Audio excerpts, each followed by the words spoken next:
Right? Not me too. We can hear you. We can No, see we you. hear you. All right, here we go. All right, this is all based on a class I gave in Tel Aviv on the Google campus a year ago. Obviously, we trimmed it down for the 20-minute presentation.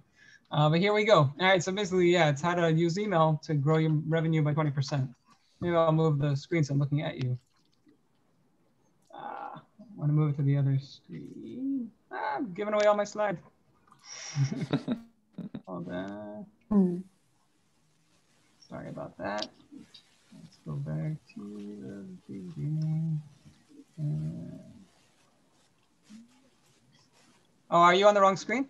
Yeah, we're not. We can't see your slides, Hillel. All right, new share, screen 2. Yeah. And you see all the other things we're looking at. Yeah, but you'll see why in a second. Anyway, all right, here we go. So what is email marketing? Just start off, we're talking about email marketing. I want you to understand what we're talking about. So there's just, I hate reading definitions, but here we go. Email marketing is a form of direct marketing that uses email to promote your business's product or services. It can help make your customers aware of your latest items or offers. It can also play a pivotal role in teaching folks about your brand or keeping them engaged between purchases.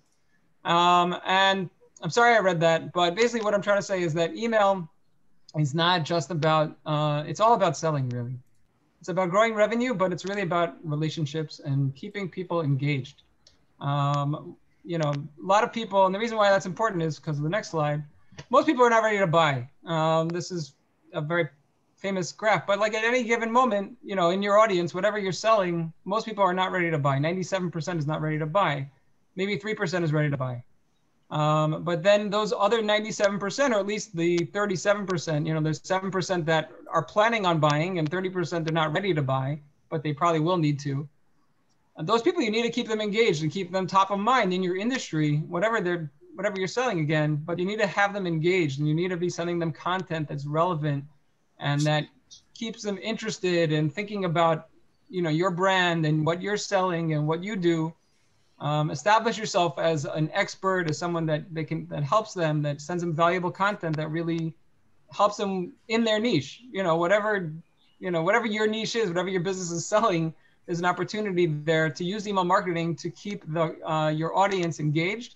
So when they're ready to buy, then you know they're coming to you. All right, and this is called the hierarchy of subscriber needs. It's based on Maslow's hierarchy of needs, which is something from psychology. But with subscriber needs, it means like this is how you build an email marketing program. Basically, on the base level, on the bottom of the pyramid is being respectful. And being respectful means that you have permission. You're not spamming. Spamming in the sense that you're sending emails without permission. And we've all gotten spam, and usually it's from people that you never spoke to them, you never gave them your email address, and they have your email address somehow, and they're sending you emails. That's a definition of spam. It's emails you did not invite to your inbox. So on that base level, you have to have permission. And each one of these we're going to go through in the next 20 minutes to build out this pyramid. And this is really how you build a good email marketing program. You know, so on the base level, it's got to be respectful. And then after that, you have to make sure everything works right. There's no broken links, no broken images. Your email lines up nicely. The text is readable. After that, it should be good content that's targeted, that's relevant, it's personalized. And then once you're doing all that, then you have an opportunity to really do something remarkable, make it, you know, you have the GIFs or somehow surprise your audience or really wow them and really, you know, do something exceptional. So it's always good to start with a picture of a dog for the dog lovers out there. But permission. So why is permission so important? Without permission just is an opt-in. You know, when you go to a website, you have an opt-in form. That is permission. Because email is a private space. The inbox, especially, you know, every person's inbox, it's their inbox. It's not a shared space. It's not them and their spouse or their family. Generally, it's a one-to-one conversation. So to get into the inbox, you need to have permission to go to the inbox. You need, and even more so since GDPR, but even before GDPR, good practice says you need to have permission to be in the inbox. Without permission, without proper permission, people will not respond to your emails. They will not look at your emails. They don't want your emails. So it's really, really important to get permission. Okay, when you have good permission, you get better open rates and click-through rates. You get better return on your investment. and you won't destroy your deliverability. Very often companies, even biggish companies, but usually growing companies are trying to get bigger quickly, will buy email lists, and they're not reliable, and they have bad email, and they're basically just spamming people, and then they destroy their deliverability. They're ending up in the spam box and they don't know how to get out of it. So it's really important that you don't do that. That's not the way you build an email marketing program. You really need to engage people, use lead magnets, use different, draw people to your website, use a sign-up form, get legitimate double opted in. That's the gold standard of email marketing permission. Double opt-in means you don't just give an email address, you give an email address, it sends you a confirmation email, and then you click a link. So if you get people like that, that means they're engaged. They really want your email. They really want to be part of your program, and they want to be engaged. They want whatever content you're offering, and maybe even whatever service you're offering. And the next level is the second level is to be functional. A lot of the for most of the people here, they're not going to be building emails from scratch. They're probably going to be using either a MailChimp editor or whatever platform you're using, their editor. And usually their editors, always their editors are built in a way that they're not going to screw up. What you can screw up is the links, but you're putting in a wrong image or an image that doesn't fit. But the other kinds of things that maybe someone like a coder would need to worry about don't really apply. But really, if you look, this is the pre-flight checklist from the monitor, and there's just so many moving parts. Subject line, pre-header. For people who don't know, the pre-header is the part of the email that you could see under the subject line. Usually it pairs well with the subject line. If done right, it pairs beautifully with the subject line. And it's often neglected, even by big companies. So yeah, and then the footer, is it have the right year in it? Very often we're putting copyright in a year. Is it up to date? In a few weeks, or even it's today, in a week and a half, it'll be a new year. Look for emails that say 2020 on them. It wouldn't, it's not so surprising. The sender address, so by law, you have to have a physical address of the company in the email. I don't want to spend too much time on this. I'm not going to go through the rest of them, but permission, unsubscribe, social icons, are they pointing to the right places? If you've been shut down on Instagram, did you update to the new link? Things like that. The timing that you send the email, is it a good time? Generally, good emails should be sent in the morning. Emails that you want to be wherever the person you're sending is. If you're sending them to people in Israel, it should come in the morning Israel. But if you're sending to the East Coast or America, you want it really to be in the morning. And some email platforms will send it at 6 a.m. per the subscriber time zone, which is very helpful. The CTAs, personalization, all that kind of stuff. The list, make sure you're sending it to the right people. Okay, this is what they call the upside down pyramid. Basically, it's a design tactic that helps get calls to action. Like it basically draws the attention down towards usually put a call to action over here. You'll see it in the next thing, but you see like the big, not just an email platform, email training consultancy, and then a little extra, subtext and a button.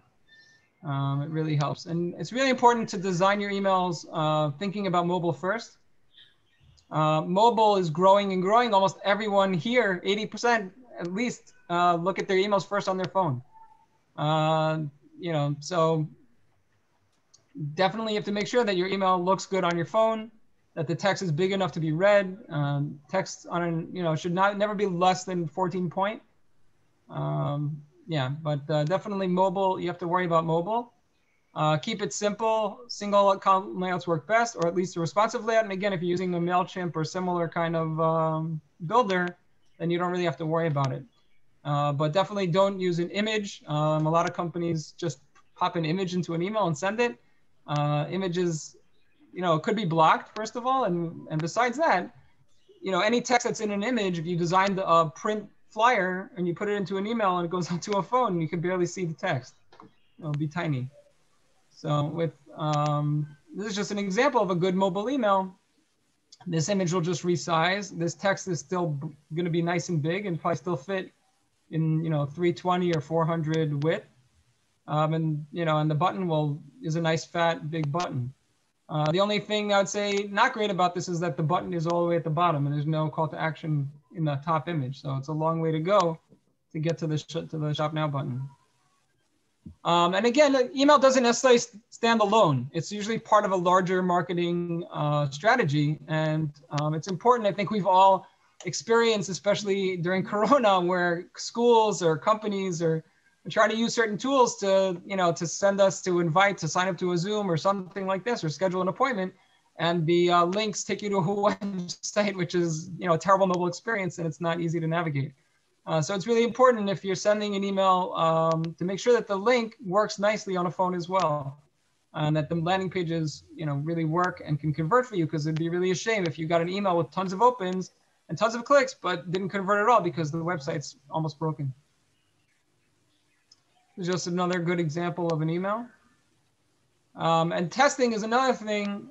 Here's just some examples of broken emails. And here you can see this didn't respond well. It's a broken respond, like this is how it was supposed to look, this is how it came out. Here, the footer totally didn't align with the rest of the email. And these are real images from real emails that went out.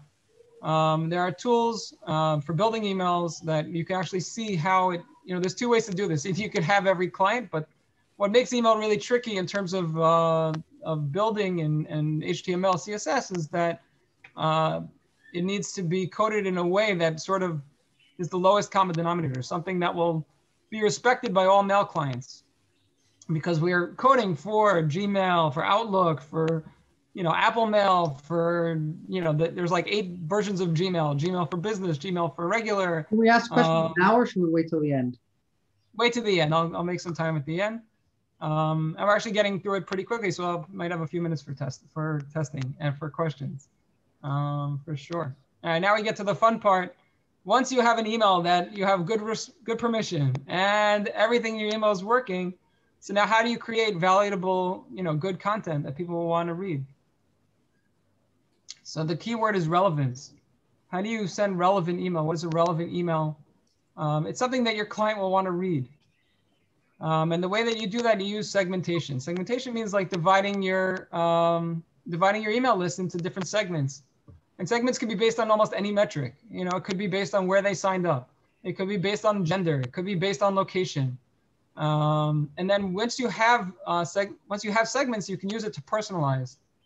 That's the other side of it, right? Personalize, like the glass slipper, it fits perfectly. It's about you're sending an email exactly to that person, what fits them. I give an example. Recently, Home Depot or Lowe's, one of those big hardware stores, sent an email right like a day or two before a big storm hit. I know in the Northeast, I think there was recently a big snowstorm. So they sent out emails to everyone, we have supplies with shovels and snow and, not snow, they don't have the snow, but they have shovels and salt and, all the supplies that people would need for a snowstorm, they have it, and they sent it exactly. They were able to target their customers that live in the Northeast for when they knew this was happening. They had an email ready to go. And they're able to blast it out and really get, really relevant content to people when they needed it. And it was really helpful for people, and it probably got people a lot in stores and helped them sell a lot more, shovels and salt and whatever people need when it's going to snow. So yeah, and this is a good cartoon. If you're, talking what you want to say, you're not going to reach anyone, but you have to find the common ground. What they want to hear about, what's their pain points. You have to think about what is your customer pain point, and then find a way to talk about it that really is engaging them. Because if you're not really talking about anything that really then it's not relevant, and it's not going to be a very successful email.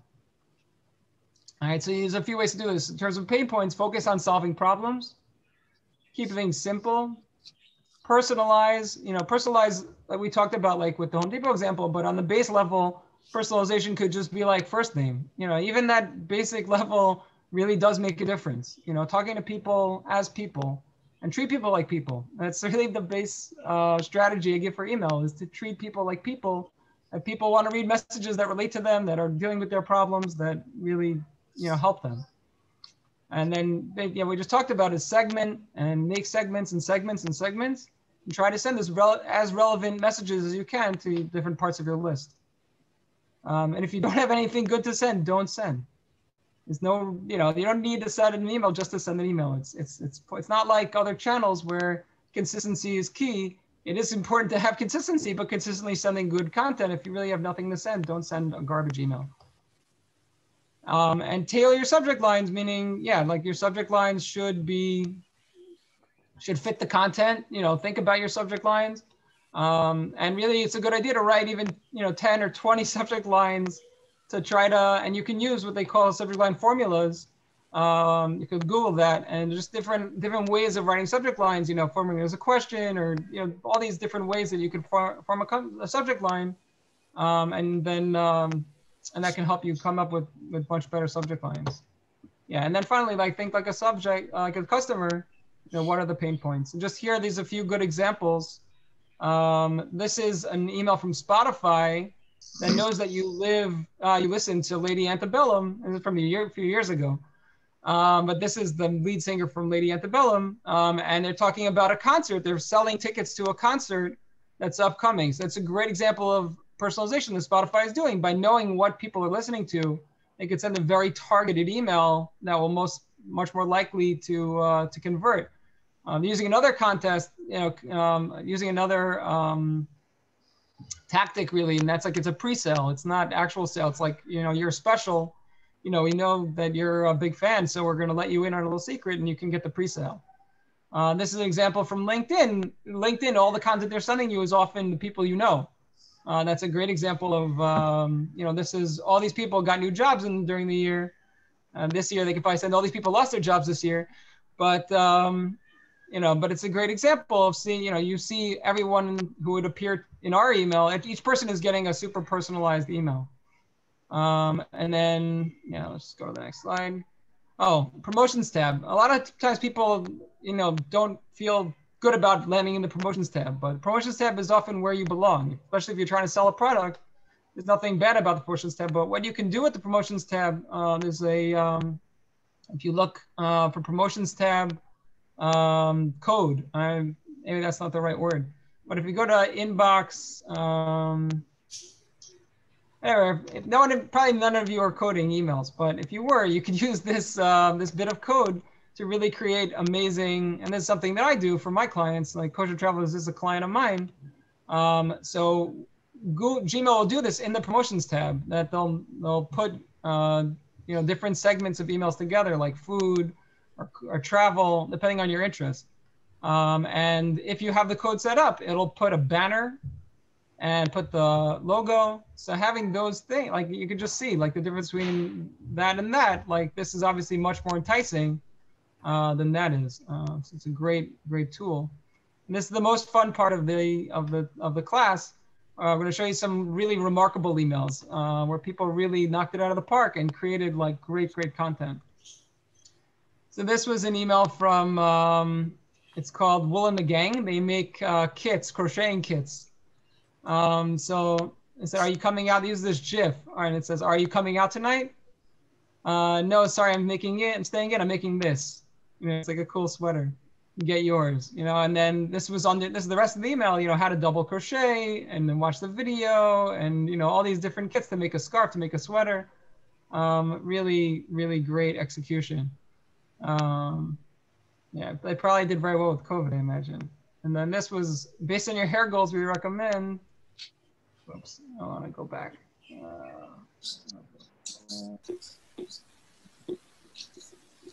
We did that one. We recommend. Yeah, so they had this email, like an email in an email. So it was to my hair, CC my split ends, I'm sorry. Dear hair, you didn't deserve all that heat styling. I left you in a fragile state. I'm here to make it up to you. Please accept this customized hair mask as an apology. I'll make you feel nourished and loved, just like you deserve. And then, there's some kind of hair mask. So really great execution. Very clever. And this is Postmates. So they just they used a great GIF. GIFs, especially GIFs done right, can really draw the eye and really, they convert. People love moving images. And they used also jokes. They use humor. What do you call a tortilla chip with that works out? A macho nacho. And what do you call a Dorito delivered for $4.99? A dream come true, you know, like, and so just, it's a great execution. There we go. Okay, A/B testing. A/B testing is really one of the sort of maybe the secret sauce of email. Because what you can do with automation and with A/B testing is that each month you can do an A/B test. You know, you have an email that's working for you, and you want to see if you change the button, if that will increase conversions. And you can run that test and then see, you know, if that worked for you, great. So you go with the new version. And then the next month you can try something else and see if that works. And every month you can try doing things to try to keep pushing the needle forward and forward. And over time, you can really make a really big impact on your bottom line. Yeah. It's just, okay. This is showing, you know, a good example of personalization. You know, this is mile IQ, and it shows you how many miles you did, you know, over the course of a year. Okay, and this is just an example of, I think they're just showing you that the call to action was up in the top. Like you know, by using this close up of the moisturizer, they're able to put the one miraculous story right all the way at the top of the email. And then put that call to action where, like, if they use they're saying this is an A/B test, where they had the longer version here and the shorter version here. I think that's what we're looking at. So just as a strategy, yeah, it's kind of what I talked about a second ago. Just some automations. Abandoned cart is just money on the table. You can use the most simple abandoned cart email, and right away you'll see money back. If you're losing customers to abandoned cart, obviously this is for e-commerce, and most of us aren't e-commerce customers, but an abandoned cart is just the easiest thing to get money, you know, to start getting your money back. Anyone who's not doesn't have an abandoned cart set up is really just leaving money on the table. Coupon. Yeah. I didn't mean to. Here we go. Yeah, and you can use a 3-part abandoned cart. The first one's really just like a text email. You know, okay, you forgot. You know, did you mean to leave? You know, like that kind of thing, or did you forget something? And the second one, you can handle objections. You know, like depending on what they're buying, but you know, you could know. I'll show you a great example of this. If they use a lot of humor.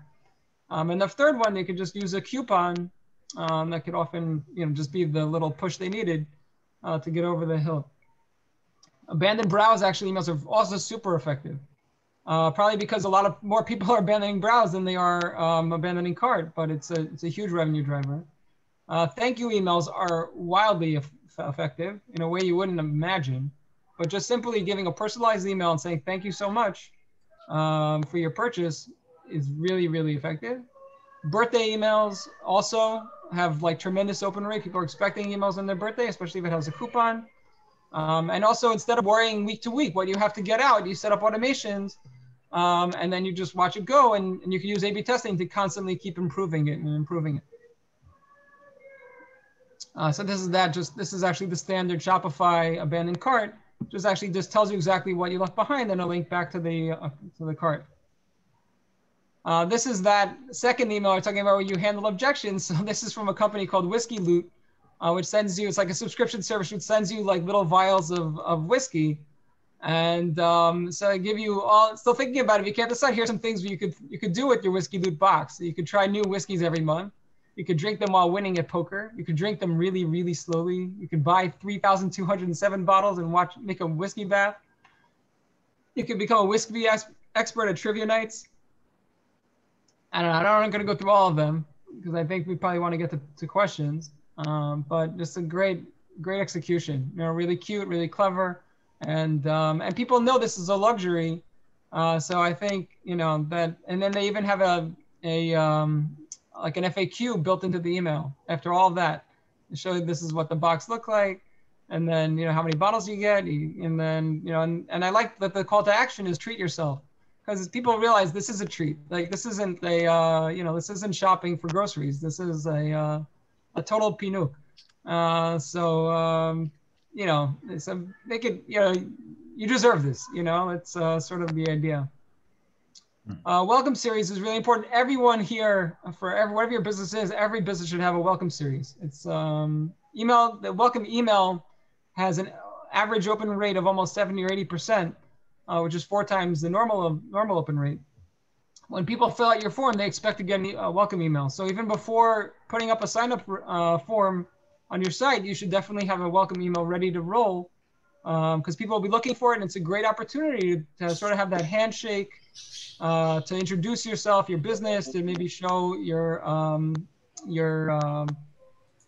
like testimonials, and you can even make it a series of emails depending on what your business is and what different aspects, and at the end of that whole series, you could even maybe drop a coupon, for first-time buyers, that could really incentivize people to come into your purchase funnel. Right, and is this okay? We just kind of talked about that. This is the IKEA welcome. It's also important to set expectations, like that we'll send you emails. I think many of us have had the experience where you signed up for something and then you're getting so many emails, like so they didn't do a good job of setting expectations. And I think some of us have also seen where we want to unsubscribe and they take you to a page where, like, you say, like, oh, I only want 1 email a week. That's called managed subscription. And that's a great way to avoid the total unsubscribe, where you can still stay in the inbox, stay relevant without overwhelming people with tons of email. So this is just the IKEA, and they invite you to go to the IKEA blog and and see the different ideas. This is the final section that we're talking about today, just how do you measure email success. So this open rate. The open rate is really like a vanity kind of metric, because it really just tells you how good your subject line was. It's not really, it doesn't really tell how your overall email did, because really what the goal of your email is to get the click. So it's much more important to see how the click went, and that's the click-through rate. But something more than click-through rate, which sort of like balances them both, is really click per open. And they call that the click-to-open rate, right? So that really tells you from the people that opened it, like, how appealing was your content? Like, did your content work? Because people didn't open your email, it doesn't really give an overall number. But people that opened it, if you see a lot of people opened it, but no one clicked, it means your content wasn't so good. But on the other side, if, only a few people opened, but they all clicked and they all purchased, then you did, then the content was very strong and you just really needed a stronger subject line, in which case it's probably a good idea to resend that email with a better subject line to get to that audience that didn't open the email. And spam rates is the percentage of people who click spam from all your send, from the whole send. So it'll tell you if you're spamming, and there is an acceptable number of spam, which is 0.1%, which really means 1 hater per 1,000. Like, there's always one. So don't feel bad. People are lazy and they'll hit spam even when you're legitimate, and they won't look for the unsubscribe, and that's acceptable. But if it's over that, then email clients will look at you and they'll think you're maybe spamming. It's also important, if you're sending a mass email from your personal Gmail, not to add attachments. Anything like that will really drop you into the spam folder. And conversion rate is really the overall, meaning from people, from per send, how many people purchased or filled out the form or whatever the goal was for the email. That's really the conversion rate of the email. That's a good way to measure. Another thing is list growth rate, or what we call churn rate. You don't want to hold on. You don't own the people that opted in. People opted in, they're opted in as long as they're still opening your emails. If people just totally start ignoring your emails after 3-4 months, let them loose, or send them like a last dish, try to keep them in, like a last minute offer or something to keep them subscribed. But it's okay if people are unsubscribing, they lose interest, they might not be interested anymore, or whatever reason they signed up for it, it might no longer apply. So, and that's it. Awesome. Thank you so much. Hillel, do you want to stop sharing your screen? Yes, I do. Is at the top. Yeah, let's see, pause share. Is pause share there? Let's say a huge round of applause for Hillel. That was absolutely fantastic. Really, really great. So I know a lot of people had questions. Do you want to raise your hands and we'll start with who had questions? We'll start with Steve and then we'll go to Joshua. Thank you very much, Hillel. I have two questions probably related. That how do I know if my business is right for email marketing? And then I guess related to that is, does it work for everyone? Yeah, for sure. I'd say almost every business could at least have a base level of email marketing. You know, if you have a website and you want to get leads, so it's just an opportunity to engage that lead, tell them more about your business, you know, drive them deeper into your well, so to speak, and keep the conversation going. The other thing you mentioned is that the other thing go ahead. That email lists are not good. Is this even very targeted niche email lists, or just all email lists that you would buy? Oh, I would buy email lists to maybe target them on Facebook, because you can set up lookalike and then drive them into your funnel, because maybe it's a warm list, but it's totally wrong and illegal to really just oh yeah yes, it's illegal. Okay, good to know. Yeah. It's worth coming just to hear that. It's a terrible idea. It's a terrible strategy. But definitely you can use Facebook targeting to try to target people that you bought on a list, and then drive them to your website and get them to really sign up and have an email, set up a welcome series to really drive them, really engage them with your company and get them closer to buying. Thank you. Your service, for sure. Yoshua has a question. Okay. So my question, Hill, is so sometimes I see people who have one very direct message that's short, and other times I see people who have newsletters with a couple different articles in them. What are your thoughts on that? Like, which one is the better direction to go? Just the one direct small message, or a newsletter with 2 or 3 different articles that covers a varying topics? It really depends on what your goal is, or what, it's a different types of emails. If you're talking about a newsletter, normally a newsletter will have multiple articles in it. And it's a good practice, because not always, the main article will be, the enticing article. You're almost like testing what's going to draw people. And you can even do a small send and see what draws people, and then make that the main content. Make your subject line more about that if you see that's what's really engaging people. But I'd say more like the short emails, like what you described in the first one, is sort of like notification emails, like when people, you've whatever it is, I don't want to say you're unsubscribed. It's not a great email, but, you've reached a certain level, or you're doing something good. Those could be like really short, succinct emails. And sometimes that's really what's needed. Just a short, succinct, person read it, and that, engagement was there, what they expected. You met the expectation. That could be perfect. And you don't necessarily need to do more than that. Awesome. And Moshe had a question then, Emmanuel. I guess I have 2 questions. I'll ask them at once. You can answer how you want. In terms of email clients, I'm just an old now it's GoDaddy, but Mad Mimi. Do you have a, preferred, is there like a big difference to using MailChimp or whatever? Second one is price points. I have a client who has a large, like, sort of fix-it service, small price point. I have a much higher price point. So is email geared, like, what's the price point, and how does that change the price point, the email, all the email strategy? Yeah, well, one of the reasons why email is such a great tool is that it really isn't expensive. It's extremely cost effective to build an email, to use an email platform, especially with, not such a giant list. Could be, MailChimp, the base package, I think, is $10 a month. For a little more, it's $15 a month, and you get a lot of functionality, and you can use it up to 100.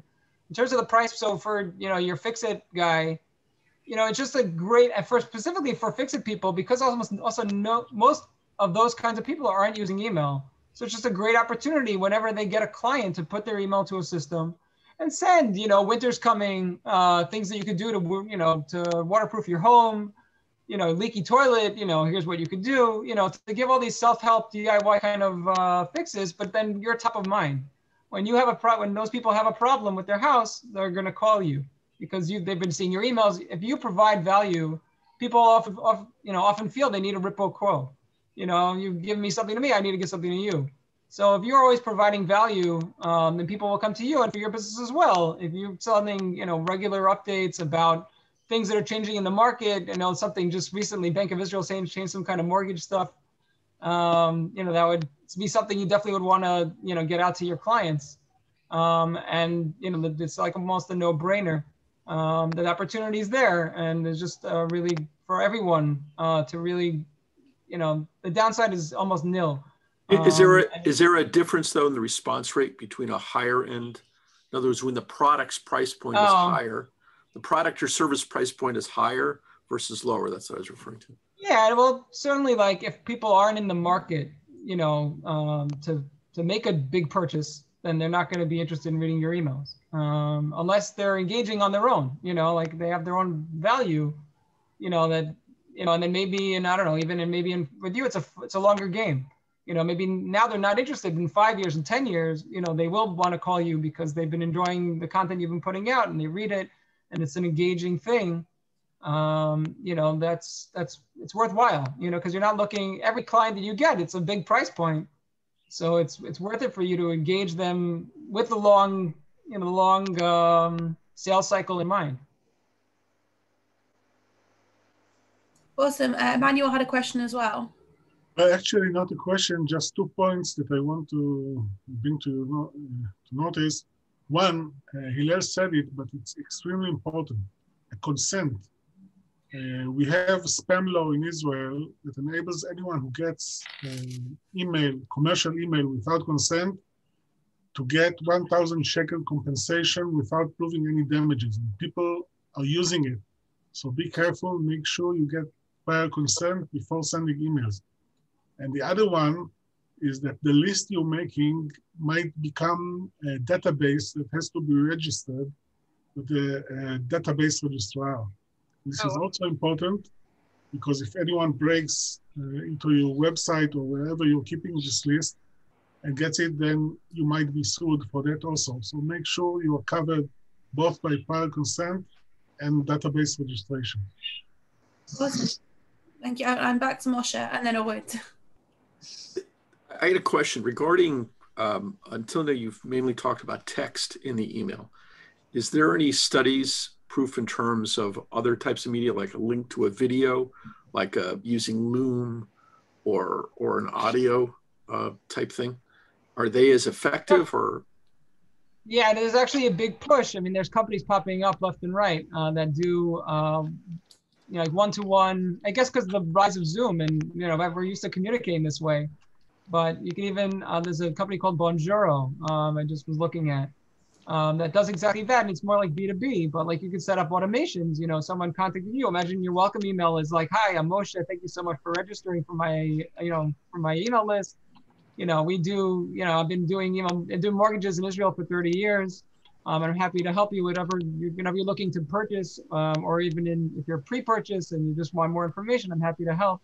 Definitely email, video has its place, and you probably see it more and more, especially in B2B. And you can imagine, how you could leverage video on an automation. If you see people, I think the opportunity is ripe, and you'll see a lot more. There won't be a video in the email. You'll probably see like a screen, with like a play button that'll take you to another website because video and email is very little support. And always Loom and those services don't have good success rates. Loom, it probably does, but I'm saying you're not watching the video in the email, in your platform. You're probably clicking it and it's taking you somewhere else where you're watching the Loom. And I understand. Like videos on Gmail, YouTube is a partner of Gmail. It's part of Gmail sort of. So, YouTube videos might play, it'll pop out kind of while you're still in Gmail. But in general, like trying to send an email, a video linked in the email, it's not good practice. In most platforms, it won't work. Orit?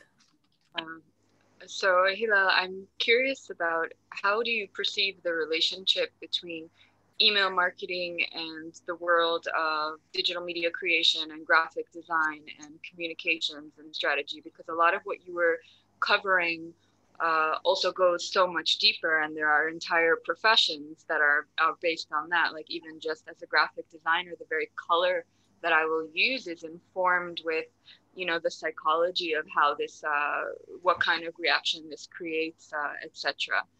And yet, when we come from just the email marketing perspective, I feel like people perhaps could get overwhelmed because suddenly they have to be media producers as well.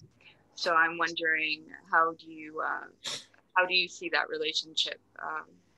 Well, usually, like when we take, if a company has a website, usually the template that they built for email will match whatever brand colors, whatever brand logos, it'll fit with their overall look and strategy. And general email doesn't stand on its own, Right. and it's great to leverage email with lead generation and with social and really the more you can integrate, and they always talk about this as omni-channel. If you have, a company app and a guy walks into one of your stores and then they get an email or a push notification, like all these things can weave location data with emails. And the more you can integrate different data points, the better success you can have, because it just means you're making more relevant and more personalized kind of communications.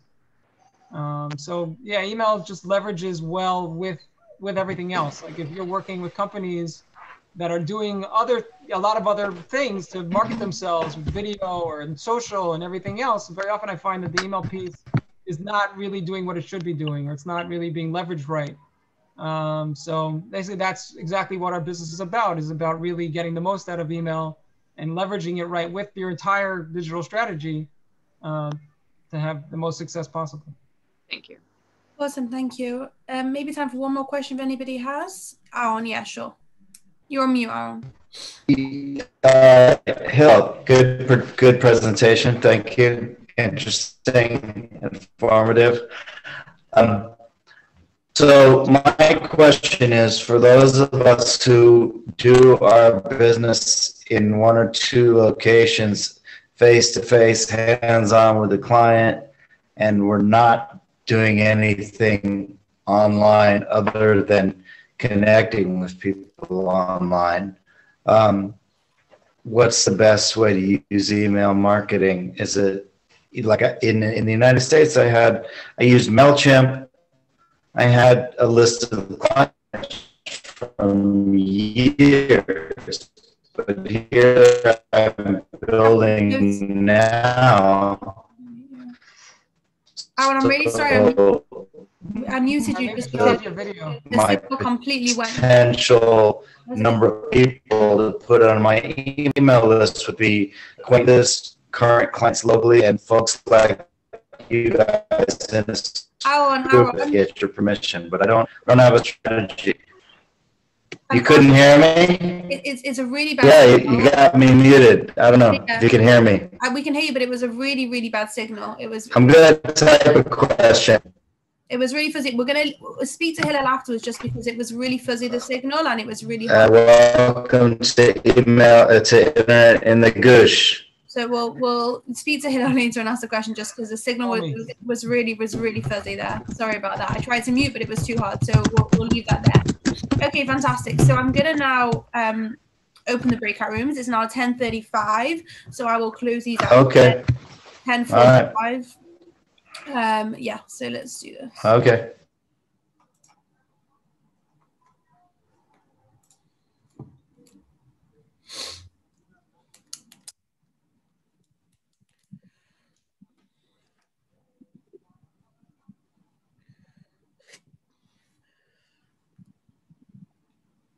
Oh, for goodness sake.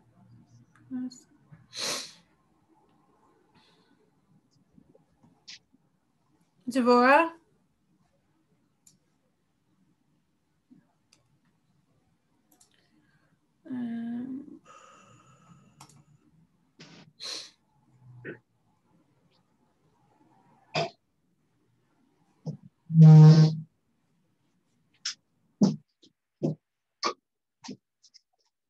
Oh, hi, Devorah. Okay, hold on.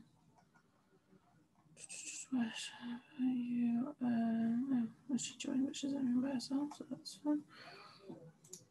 Sorry for that.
tasks.